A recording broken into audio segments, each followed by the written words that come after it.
इस वीडियो के प्रायोजक करता है RYTube एप्लीकेशन। झूठ से बचना है तो सच देखने की आदत डालो।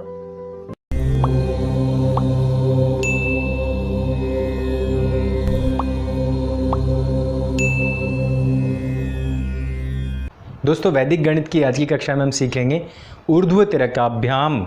इस सूत्र को, ऊर्ध्व तिर्यकाभ्याम को हम इंग्लिश में अगर चाहें तो कह सकते हैं क्रॉस मल्टीप्लिकेशन। ये हम तब यूज़ करते हैं जब हमको दो या दो से अधिक संख्याओं को आपस में गुणित करना हो, यानी कि उनका मल्टीप्लिकेशन करना हो। जब हम साधारण तरीके से मल्टीप्लिकेशन करते हैं तो वो कैसे करते हैं, मान लिया कि यहाँ पर लिखा है 45 और यहाँ हमको करना है इसको 17 से मल्टीप्लाई। तो 17 से मल्टीप्लाई करते हुए हम क्या करेंगे, अगर हम बेसिक पे जाएं तो बेसिक पे 7 5 जा 7 4 जा 1 5 जा एंड 1 4 जा, इस तरीके से करेंगे। और यहाँ पर हमको 3 अलग अलग लाइनें लिखनी होंगी, तब जा कर के हमारा उत्तर आएगा। लेकिन वैदिक मैथमेटिक्स एक ऐसी विधि है जो कि आपका पेज ही नहीं बचाती, जो आपका समय ही नहीं बचाती है, वो आपके माइंड को और भी ज़्यादा शार्प करती है। ऊर्ध्व तिर्यकाभ्याम का जो फंडा है वो क्या है, उसके ऊपर हम बात करेंगे। ऊर्ध्व अर्थात पहले इन दोनों को, तिर्यक अर्थात क्रॉस इन दोनों को, और फिर से ऊर्ध्व मल्टीप्लिकेशन हम करेंगे। इसके स्टेप्स इसके इस तरीके से हैं कि हम देख लेते हैं कि इसमें 2 अंक हैं, 2 ऊपर हैं और 2 नीचे अंक हैं।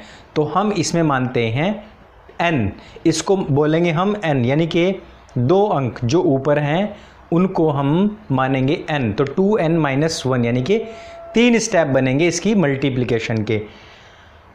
2n - 1 यहाँ है 2 अंक, तो 2 हम n के स्थान पर रख देंगे। 2 2 = 4 - 1 = आएगा 3, यानी कि 3 स्टेप्स में ये हमारी मल्टीप्लिकेशन कंप्लीट हो जाएगी। कैसे करेंगे अब इसको हम, 7 पंजे 35, तो यहाँ हम रखेंगे 5 और 3 को यहाँ कैरी कर देंगे। अब हमने करना क्या है, 7 4 जा 7 चौक 28 और इस 28 को 5 1 जा 5 और ये 3, ये कितना हो गया 8, इन दोनों को हम जोड़ देंगे। 36 का 6 कैरी फिर हो गया 3, 4 1 जा 4 और 3 7 7 65, ये हमारा उत्तर हुआ। शुरुआत में हमको लगेगा कि ये बहुत ज़्यादा लेंदी है, हमने भले ही लाइनों को कम कर दिया हो, लेकिन जोड़ घटाव गुणा भाग तो इतना ही करना पड़ रहा है। यहीं पर आकर सबसे बड़ी हार हो जाती है हमारी, जब वैदिक मैथमेटिक्स को हम लंबा और लेंथी समझ बैठते हैं। दरअसल वैदिक मैथ ये चाहता है कि आपकी ये जो पूरी की पूरी कैलकुलेशन है, ये सारी की सारी आपके माइंड में हो। जब आपके माइंड में ये सब कुछ होना शुरू हो जाता है तो वैदिक मैथमेटिक्स का ऊर्ध्व तिर्यकाभ्याम हो या कोई भी इसका सूत्र हो, वो आपको मैक्सिमम बेनिफिट दे पाता है। यदि आप इस तरीके से लगातार इन सवालों को हल करते रहेंगे तो आप समझ जाएंगे कि इन सवालों को हम और कितनी आसानी से कर सकते हैं। एग्ज़ाम हॉल में जब हम होते हैं तब हमारे पास जब कैलकुलेटर नहीं होता है, तब हमको याद आता है कि काश हमारे पास में कोई शॉर्ट ट्रिक होती, क्योंकि वहाँ पर रफ पेज भी बहुत छोटा सा मिलता है। चलिए हम इससे करते हैं 3 अंकों की मल्टीप्लिकेशन। अब इसमें कितने स्टेप्स होंगे, ऊपर है हमारे पास 3 अंक, नीचे भी हैं 3 अंक, दोनों तरफ समान अंक, हमारा n हुआ 3। तो अब हम यहाँ पुट करेंगे, n की जगह पर करेंगे 3, 3 2 जा 6, 6 - 1 = 5। तो यहाँ हमारे स्टेप्स कितने हो जाएंगे, 5 स्टेप्स। 5 स्टेप्स में हमारा ये जो सवाल है वो पूरी तरीके से कंप्लीट हो जाएगा। लेकिन जहाँ हम 3 स्टेप्स में पहुँच जाते हैं, वहाँ एक विचार हमको ख्याल में रखना चाहिए। ऊर्ध्व तिर्यकाभ्याम होगा कैसे, पहला स्टेप, दूसरा इन दोनों की मल्टीप्लिकेशन होगी, तीसरे में इन दोनों की मल्टीप्लिकेशन प्लस इन दोनों की मल्टीप्लिकेशन होगी। इस बात को ध्यान रखना, कोई भी विद्या, कोई भी शास्त्र पढ़ने से पहले उसमें जितनी भी सावधानियां बरतनी है, उनके जितने भी नियम होते हैं, चुटकी बजाने से कुछ भी प्राप्त नहीं होता है। लेकिन जब कोई भी विद्या हमको प्राप्त हो जाती है तो उसमें काम करना बहुत ही आसान हो जाता है। जैसे कि चश्मा बहुत ही कम नज़र वाले इंसान को भी दिखा सकता है, लेकिन चश्मे को भी आपको अपने नाक पर टांगना पड़ेगा और उससे पहले आपको अपना नंबर चेक कराना पड़ता है।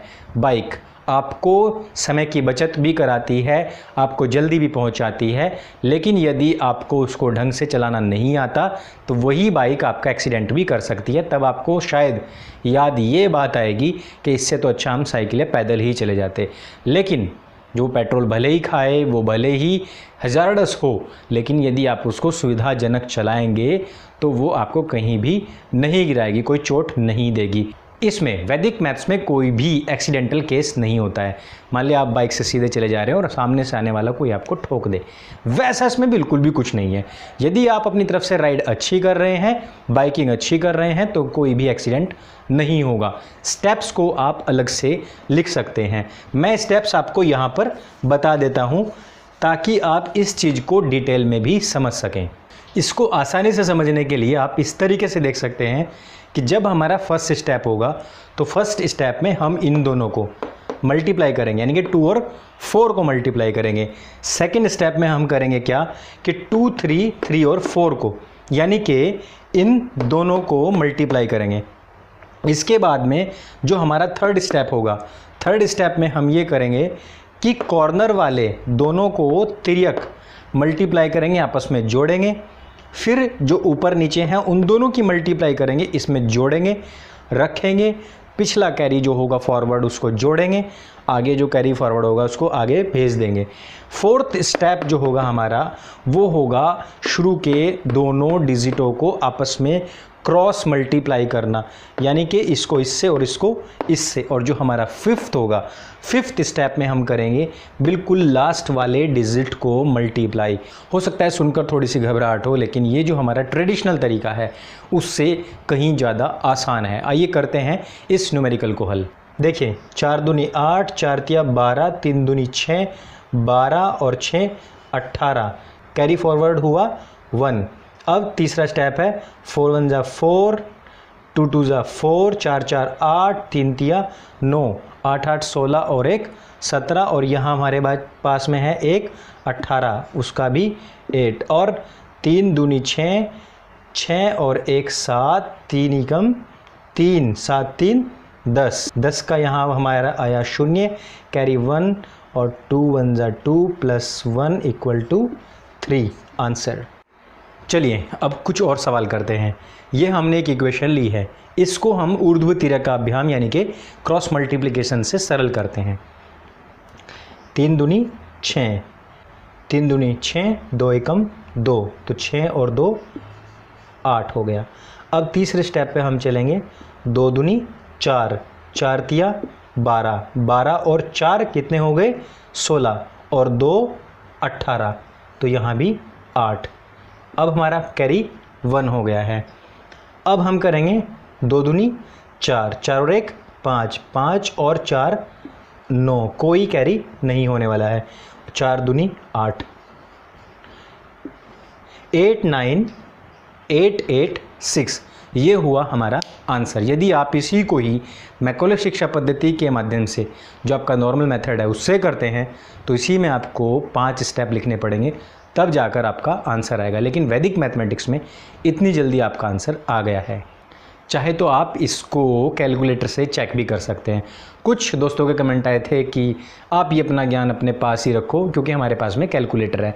तो उन लोगों को ये भी पता होना चाहिए कि जब कोई भी कंपटीशन का एग्ज़ाम हम देने के लिए जाते हैं तो वहाँ पर कैलकुलेटर नहीं लेकर जा सकते हैं। इस तरीके से हम वैदिक गणित के जरिए और भी बहुत सारे इक्वेशंस हल कर सकते हैं।